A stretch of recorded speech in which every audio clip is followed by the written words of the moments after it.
Yesterday, President Mokgweetsi Masisi held his first ever official press conference as head of state. Today, we evaluate the relevance of the press conference as held, particularly to the issue relating to the nation. As usual, we are joined by Spencer Mogapi, the deputy editor of the SunStd, to discuss this issue. Welcome, Reverend Mogapi.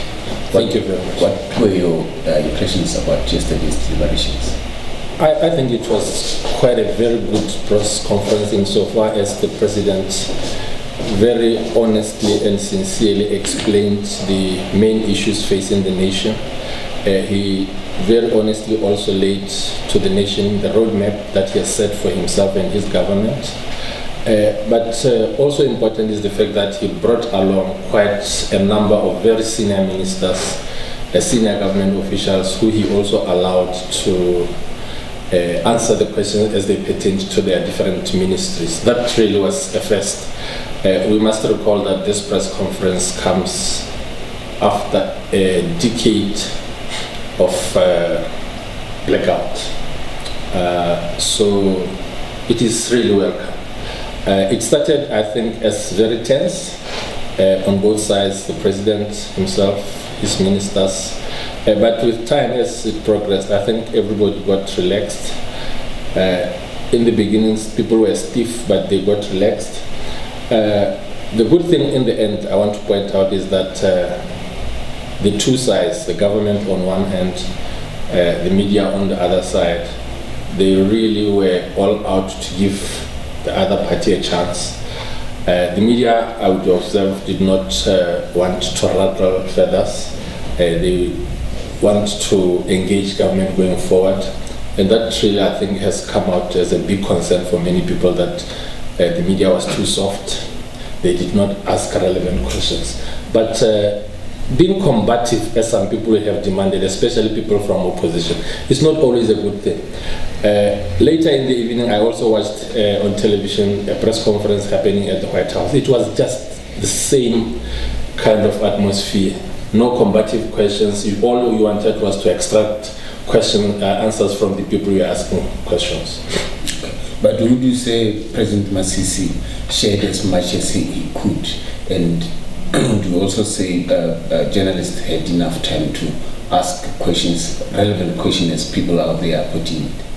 Look, this is the beginning. You will never be able to discuss all the national issues. But the President said the tone. It was mainly about the economy for him. It was mainly about jobs. It was mainly about what he wants to do to improve the livelihood of many people. It was not about issues political, no. It was the economy mainly. Okay. So going forward, the President announced that the ministers would also respectively hold their press conferences. Do you think that is where relevant questions possibly could be asked by journalists? That's correct. That is really where more details will come at ministerial levels. That is where you expect more meeting as far as each individual ministry is supposed to perform.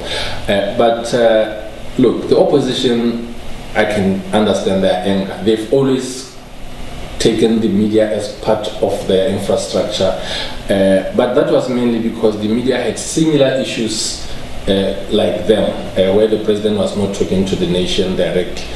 But we are not part of the opposition. We want to point out they have to fight their own wars without us going forward, especially because now we have access to government directly ourselves.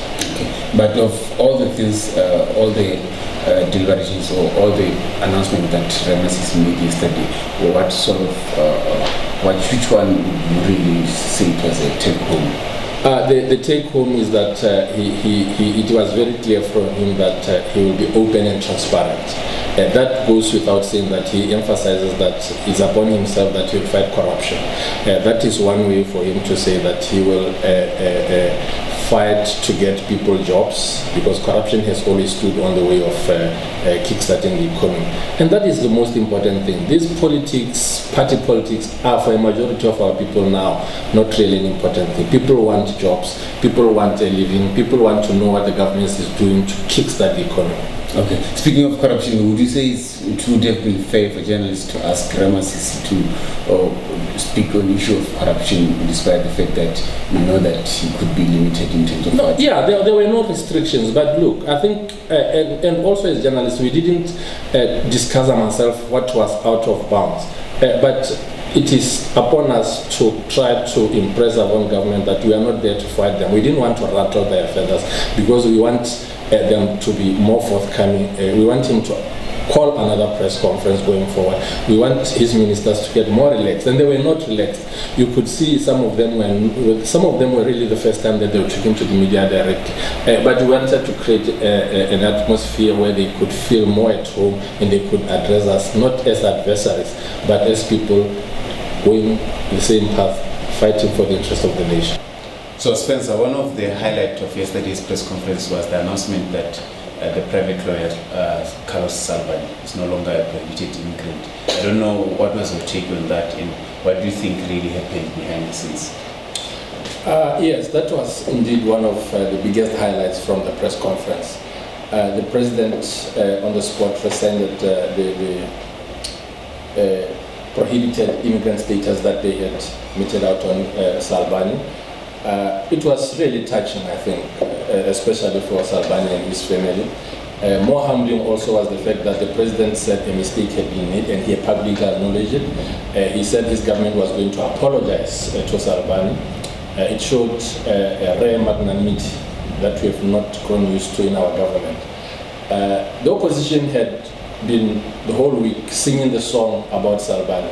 I think it would show some grace if they could give credit to the president, because he has done exactly what they wanted him to do, which is to rescind the prohibition of Salvani. But instead, they are now turning around also to show double standards by saying the president used this thing as a publicity stunt, which is very, very unfortunate. I think our politics should mature to a level where if something does something good, especially if called by the other party, they should be acknowledged and given credit for. As usual, this is just one of the topics that we feel you should be able to discuss at home. We know already you are talking about it. For now, let's thank Mogapi for coming through. Thank you, sir. Thank you very much.